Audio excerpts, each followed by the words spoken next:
కానీ మాకు ఒక విషయం తెలిసింది. ఏంటి? మీరు తొందరలో ఒక షోలో జడ్జిగా రాబోతున్నారు. Yeah, mad for each other. ఎలా అనిపిస్తుంది ఆ షోలో మీరు జడ్జిగా రావడం ఇవన్నీ? 2006 నుంచి 2011 వరకు on and of reality shows చాలా చేస్తూ ఉన్నాను. 2011 నుంచి ఎప్పుడైతే జాబ్ తీసుకున్నానో ఇంకా రియాలిటీ షోస్కి వెళ్ళలేదు, ఇండియాకి వెళ్ళలేదు. సో అప్పటి నుంచి ఇంకా నా జాబ్ స్టార్ట్ అయింది. నేను ఐటీలో పనిచేశాను. ఇంత పెద్ద హీరోయిన్ గా చేసి ఇంత పెద్ద స్టార్ అయ్యుండి ఇవన్నీ పక్కన పెట్టి మళ్ళీ జాబ్ చేశారా? జాబ్ మరి చదువుకున్నాం కదా, చదువుకున్నందుకు మరి ఏదో ఒకటి చేస్తే బెటర్ కదా. సో ఐటీలో పనిచేశాను 2011 నుంచి.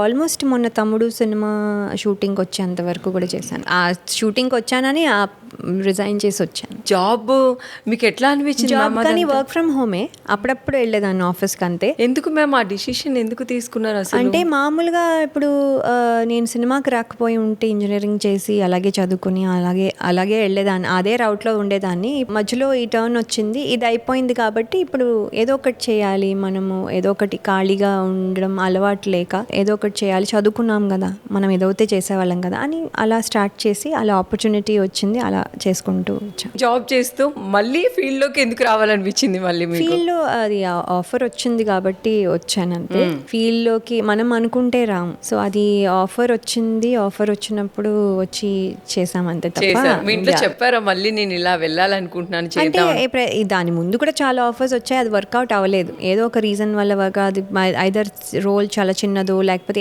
ఏదో రీజన్ వల్ల అది వర్కౌట్ అవ్వలేదు. మా ఇంట్లో రాగానే ప్రతిదీ డిస్కస్ చేసినట్టు ఇది డిస్కస్ చేసినప్పుడు అప్పుడు చెప్పాను దీనికి పొటెన్షియల్ ఉంది, మిగతా వాటికి అవి అంత సాటిస్ఫాక్షన్ లేదు, ఇది అయితే బాగుంటుంది. సో అయితే మరి ఒకవేళ అప్పటికి ఇంకా సెలెక్షన్ కూడా అవ్వలేదు కదా, so they just told me ఇలా ఉంది అని. సో ఒకవేళ సెలెక్ట్ అవుతే ఇలాంటి పరిస్థితి రావచ్చు, అప్పుడు ఏం చేయాలి అంటే మా పిల్లలు మా ఆయన చెప్పారు, వెళ్ళి తీసుకో, నీకు వచ్చినప్పుడు తీసుకోవాలి, మనం కావాలన్నప్పుడు రాదు. ఇప్పుడు నాకు ఒక సినిమా చేస్తాను అని చెప్తే ఇప్పుడు రెడీగా ఎవరున్నారు? ఎవరు లేరు. మనకి వాళ్ళు రాసుకుని వాళ్ళు రెడీగా ఉండి తీద్దాం అనుకున్నప్పుడు, మనం ఆప్షన్లో వచ్చినప్పుడు మనకి కాల్ వస్తే అప్పుడు కదా మనం తీసుకోవాలి. మనం ఎప్పుడో 10 years లేటర్ నాకు ఇప్పుడు రాయండి అంటే ఎవరు రాయరు కదా.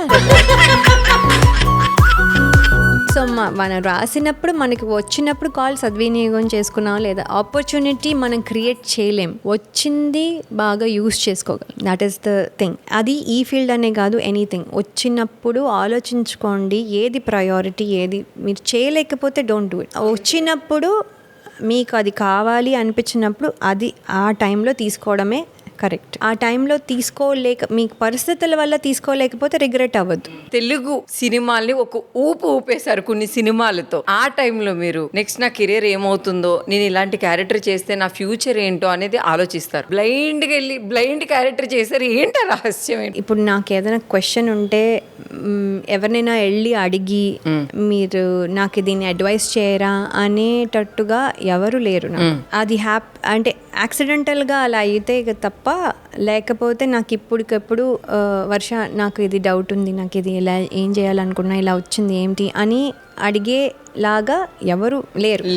సో అలాంటి సిచ్యువేషన్లో మనమే తీసుకోవాల్సిన డెసిషన్. సో అప్పుడప్పుడు కానీ ఎవరో అంటే మనం నా గట్ ఫీలింగ్ చెప్పింది ఇది చాలా మంచి రోలు, ఇది మనము చేస్తే చాలా బాగుంటుంది, whether it's a hit or a flop.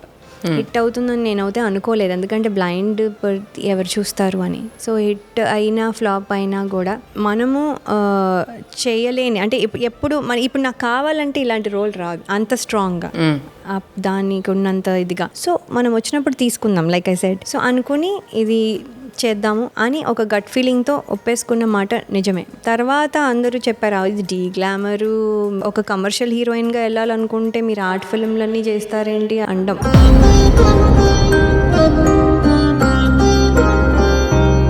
So ఎందుకు చేస్తున్నారు అని ఒకళ్ళిద్దరు ఒప్పేసుకున్నాక అన్నారు. So back off అవ్వాలనుకోలేదు.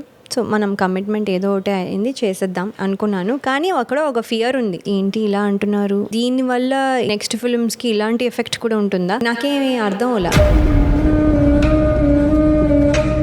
ఇప్పుడున్నంత నాకు తెలిసి అప్పుడు మీకు లేదు, ఏమీ నాలెడ్జ్ లేదు, ఏమీ లేదు, ఎవరు చెప్పేవాళ్ళు లేరు. నాది కూడా ఏజ్ చాలా చిన్నది, నేను కూడా అప్పుడు చేసినప్పుడు 18-19 years. 2000లో రిలీజ్ అయింది. అది రిలీజ్ అయిన తర్వాత ఫస్ట్ 1 వీక్ అవుతే రామానాయుడు గారు మనకి 1 crore పోయిందమ్మా అని అన్నారు. రిలీజ్ అయిన 1 వీక్ తర్వాత డబ్బులు పోయాయి అన్నారు. పోయాయి, వి లాస్ట్ ఇట్ అనుకుందేలే అని ఆయన అన్నారు. అంటే the result is not good అని అర్థమైపోయింది. తర్వాత సరే whatever it is, the publicity కొంచెం ఏదో చేస్తూ ఉన్నారు. So suddenly the song pick up. తర్వాత కంటేనే అమ్మని అది పికప్ అయింది. దెన్ సడన్లీ సెకండ్ వీక్కి totally the scenario changed. Next 1 వీక్కి వచ్చి మళ్ళీ రామానాయుడు గారు మనకి 1 crore లాభం అమ్మ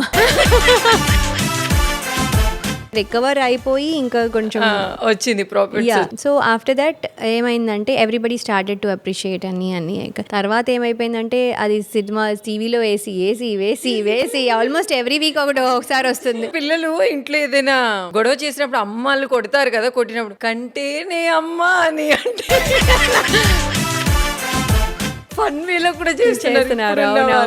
మ్యామ్ ఆ రోజు మీకు సార్ ఏదైతే కాల్ చేసి లాస్ అని అన్నారో ఆ టైంలో మీ ఫీలింగ్ ఏంటి మ్యామ్? అసలు చాలా బాధేస్తుందండి. ఎందుకంటే మనం ఏదన్నా కూడా మనము చాలా ఇప్పుడు కూడా మనకి తెలిసి ఇంత ఎక్స్పీరియన్స్ ఉండి ఇంత మెచ్యూరిటీ ఉండి వి నో సినిమా అంటే మనం చేస్తాము, కష్టపడి చేస్తాము, బట్ బాగాలేకపోతే బాగాలేదు అంతే, there is no question. So అది తెలిసిన ఆ టైంలో పెద్ద అంత మెచ్యూరిటీ లేకపోయినా బట్ మనము ఏం చేయగలము, ఏం చేయలేము. సో ఒకలాంటి చాలా బాధేస్తుంది. ఎందుకంటే మనము ఆ సినిమా ఒక రోజులో చెప్పేసినా కూడా మనం అది ఒక 1.5 year ట్రావెల్ ఉంటుంది దాంతో. సో ఆ 1.5 year మనం ఎమోషన్ దాంతో కనెక్ట్ అయి ఉన్నప్పుడు ఒక డేలో చెప్పినప్పుడు బాధేస్తుంది. ఇప్పుడు కూడా వేస్తుంది, అందరికీ వేస్తుంది, ఇది నాకు ఒక్కదానికే కాదు. కానీ కొంతమంది మెచ్యూరిటీ లెవెల్స్ హై ఉంటాయి కాబట్టి వాళ్ళు హ్యాండిల్ చేస్తారు, కొంతమంది చేయలేరు, కొంతమంది డిప్రెషన్లోకి వెళ్ళిపోతారు. ఇట్లా different things people can not deal with it. కానీ మనం ఏంటంటే అర్థం చేసుకోవాల్సింది లైఫ్లో